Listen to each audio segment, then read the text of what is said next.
ಪ್ರಧಾನಿ ನರೇಂದ್ರ ಮೋದಿ ಅವರ ಹುಟ್ಟುಹಬ್ಬದ ಅಂಗವಾಗಿ ಸೆಪ್ಟೆಂಬರ್ನಲ್ಲಿ ಹಮ್ಮಿಕೊಳ್ಳಲಿರುವ ಸೇವಾ ಪಾಕ್ಷಿಕ ಕಾರ್ಯಕ್ರಮಗಳು ಹಾಗೂ ಮುಂಬರುವ ಚುನಾವಣೆಗಳ ಹಿನ್ನೆಲೆಯಲ್ಲಿ ಪಕ್ಷ ಸಂಘಟನೆ ಬಲಪಡಿಸುವ ಕುರಿತು ದೇವನಹಳ್ಳಿ ಪಟ್ಟಣದ ಬಿಜೆಪಿ ಕಚೇರಿಯಲ್ಲಿ ಪೂರ್ವಭಾವಿ ಸಭೆ ನಡೆಯಿತು. ಸಭೆಯಲ್ಲಿ ಬಿಜೆಪಿ ಮುಖಂಡರು ಸೇವಾ ಪಾಕ್ಷಿಕದ ವಿವಿಧ ಕಾರ್ಯಕ್ರಮಗಳನ್ನು ಯಶಸ್ವಿಯಾಗಿ ಆಯೋಜನೆ ಮಾಡುವುದು ಹಾಗೂ ಮುಂಬರುವ ಗ್ರಾಮ ಪಂಚಾಯಿತಿ ಚುನಾವಣೆಗಳಲ್ಲಿ ಪಕ್ಷದ ಸಂಘಟನೆಯನ್ನ ಮತ್ತಷ್ಟು ಬಲಪಡಿಸುವ ಕುರಿತು ಚರ್ಚೆ ಮಾಡಿದರು.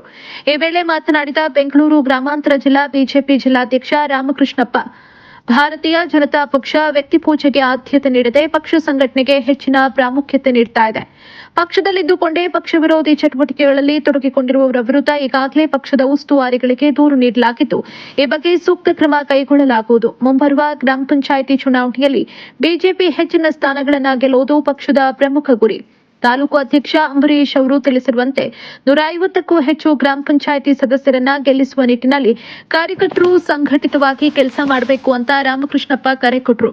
ಸಭೆಯಲ್ಲಿ ಬಿಜೆಪಿ ತಾಲೂಕು ಅಧ್ಯಕ್ಷ ಅಂಬರೀಶ್ ಗೌಡ, ಜಿಲ್ಲಾ ಪ್ರಧಾನ ಕಾರ್ಯದರ್ಶಿ ನಾಗವೇಣಿ, ತಾಲೂಕು ಮಹಿಳಾ ಅಧ್ಯಕ್ಷೆ ವಿಜಯ, ಮುಖಂಡರಾದ ಚೆನ್ನಕೇಶವ, ದೇಸು ನಾಗರಾಜ್ ಸೇರಿದಂತೆ ಯುವ ಮೋರ್ಚಾ, ಎಸ್ಟಿ ಮೋರ್ಚಾ ಹಾಗೂ ಎಸ್ಸಿ ಮೋರ್ಚಾದ ಪದಾಧಿಕಾರಿಗಳು ಉಪಸ್ಥಿತರಿದ್ದರು.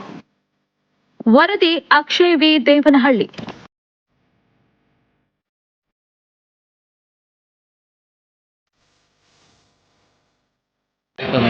ಈ ದೇಶದ ನೆಚ್ಚಿನ ಪ್ರಧಾನಿ ನರೇಂದ್ರ ಮೋದಿಯವರು ಮುಖ್ಯಮಂತ್ರಿಯಾಗಿ ಅಧಿಕಾರ ಸ್ವೀಕರಿಸಿ 25 ವರ್ಷಗಳಾಗ್ತದೆ.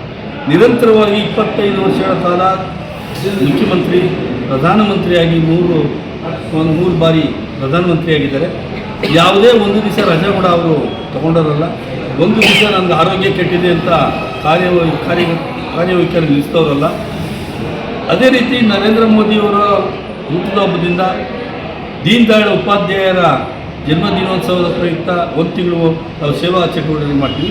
ಅದೇ ರೀತಿಯಲ್ಲೂ ನರೇಂದ್ರ ಮೋದಿಯವರು ಬರೋ 17ನೇ ತಾರೀಕು, ಸೆಪ್ಟೆಂಬರ್ 17ನೇ ತಾರೀಕು ಅವ್ರ ಹುಟ್ಟುಹಬ್ಬ ಇರೋದ್ರಿಂದ ಆ ಒಂದು ಸೆಪ್ಟೆಂಬರ್ 17ರಿಂದ ಸೇವಾ ಚಟುವಟಿಕೆಗಳು, ಸೇವಾ ಕಾರ್ಯಕ್ರಮಗಳು ಮತ್ತು ಸಮಾಜದಲ್ಲಿ ಈ ಒಂದು ಏನು ಆಯುಷ್ಮಾನ್ ಕಾರ್ಡ್ ಇದೆ, ಆಯುಷ್ಮಾನ್ ಕಾರ್ಡ್ ಇರೋದಿರ್ಬೋದು, ಸಮಾಜದಲ್ಲಿ ಕಟ್ಟ ಕಡೆ ಜನಕ್ಕೆ ಏನು ಒಂದು ಒಳಿತನ್ನು ಮಾಡಿದರೆ ದೇಶದ ಪ್ರಧಾನಿಯಾಗಿ ಕಟ್ಟ ಕಡೆ ಒಂದು ಮನುಷ್ಯನ ಆರೋಗ್ಯ ದೃಷ್ಟಿ, ಆಹಾರ ದೃಷ್ಟಿಯಿಂದ ಆ ಒಂದು ತಲುಪಿಸುವಂಥ ಕೆಲಸವನ್ನು ನಾವು ಕಾರ್ಯಕರ್ತರು ಮಾಡಬೇಕಾಗ್ತದೆ.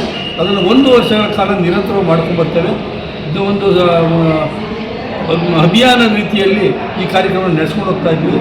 ಮತ್ತು ರಕ್ತದಾನ ಶಿಬಿರ ಇರ್ಬೋದು, ಸೇವಾ ಚಟುವಟಿಕೆಗಳು ಮತ್ತು ಕೇಂದ್ರ ಸರ್ಕಾರದ ಕೊಟ್ಟಂಥ ಹಲವಾರು ಕಾರ್ಯಕ್ರಮಗಳನ್ನು ಈ ಫಲಾನುಭವಿಗಳಿಗೆ ತಲುಪಿಸುವಂಥ ಕೆಲಸವನ್ನು ನಿರಂತರವಾಗಿ 1 ತಿಂಗಳು ಮಾಡ್ಕೊಂಡ್ಬರ್ತೀವಿ.